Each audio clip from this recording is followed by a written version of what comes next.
The window is closed yet again. The deals are done. Our team is now fully settled. Our squad is now ready to take on the rest of this season.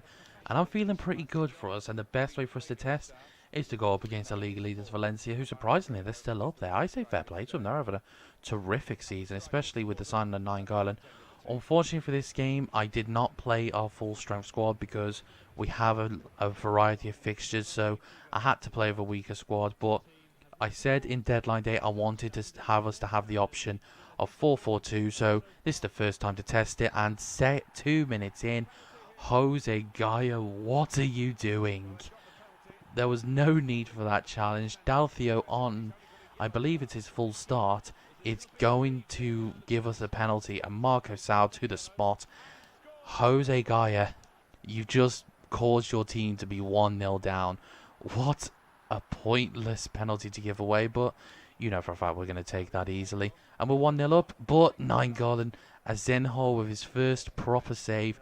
What a save he's made. I'm feeling really good with our goalkeeper's position now. I'm hoping he can do the stuff for us. Sau to play over to Dalthio for his first goal, and Alves collects it. Unfortunate for the youngster, but the ball is knocked on, and 9 Garland is going to show why Valencia's midfield has been one of the best midfields in the league. Piatti going to take it completely past Maveda. A little bit of confusion there, but that paid off perfectly for him. But Azenho once again showing he's got the comfortable gloves.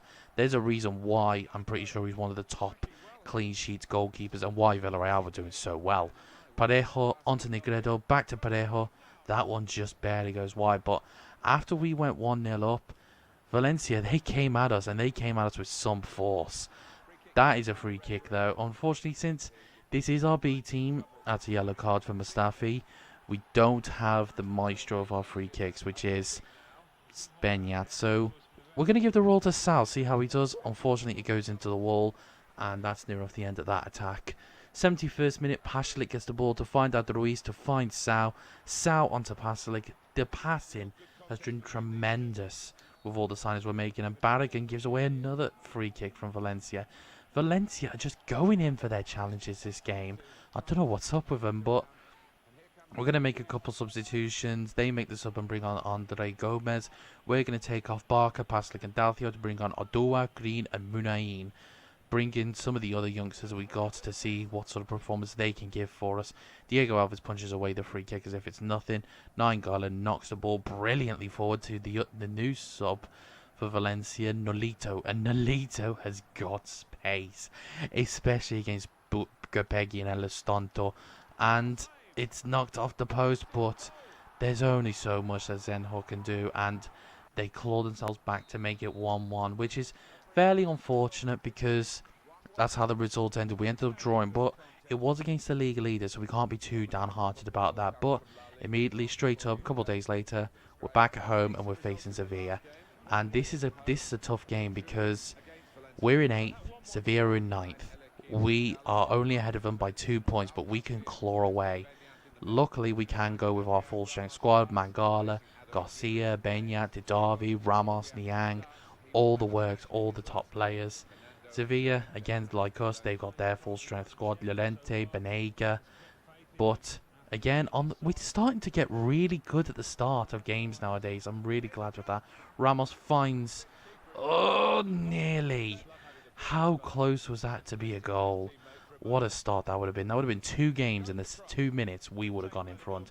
Conor Plianka tries to whip it in, but Azenho catches it as if it's nothing. And the great thing about Azenho, when he throws the ball, we can start launching counterattacks. Niang gets the ball brilliantly. Niang holds it. Didavi. And that's a goal for Didavi. Our centre attack in midfield is looking so much more promising. Easy catch there for Sergio Rico, but the combination of Didavi, Ramos and Niang, I feel as if it's going to go places. I'm really glad with that deadline day deal we made for Didavi. Munaim was great, but we need that playmaker who can also hit the ball brilliantly. Vitolo gets a chance here. He's going to play it, and what a goal. What a goal. And that came literally out of nothing. And unfortunately, it's down to 1-1. San Jose with the clearance. Unfortunately, only lands to Benega. Benega to Colin Bianca. And Azenho showing he's got the gloves. I'm so glad that we ended up with him. Maybe Begovic could have been even worse. Maybe fate was on our hands. Didavi once again, saved by Rico, and it's just not landing for us. We make our substitutions. Off goes Benyat, Didavi and Niang. On comes Munayin, Dalthio and super sub Sao. And Sevilla make their change. They took off Krachowiak to bring on Nzonzi. Munayin, he's getting the ball here, but he plays it forward to Marco Sao.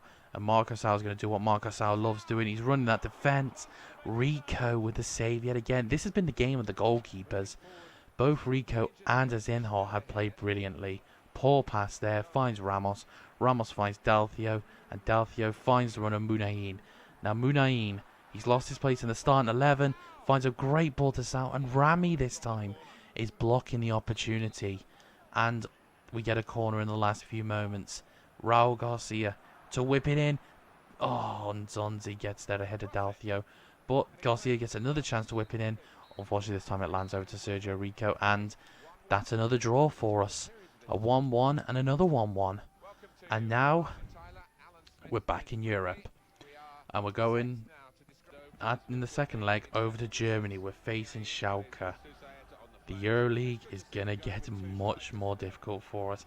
Again, this is a midweek game, so we had to go with the B squad. I'm liking our 4-4-2 option though. I feel as if the signings we've made are looking good. Maybe this will be a secret element for us when we get those games that we don't think we can pull anything out of. But 7th minute, we know for a fact we got one method here.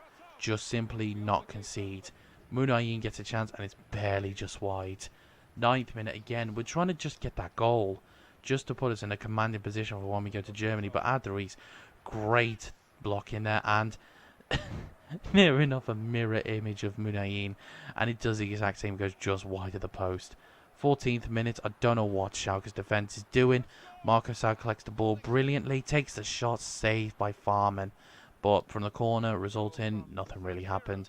And then Schalke started coming into their element. Huntelaar, where is Huntelaar getting this pace from? I haven't seen that from him in years.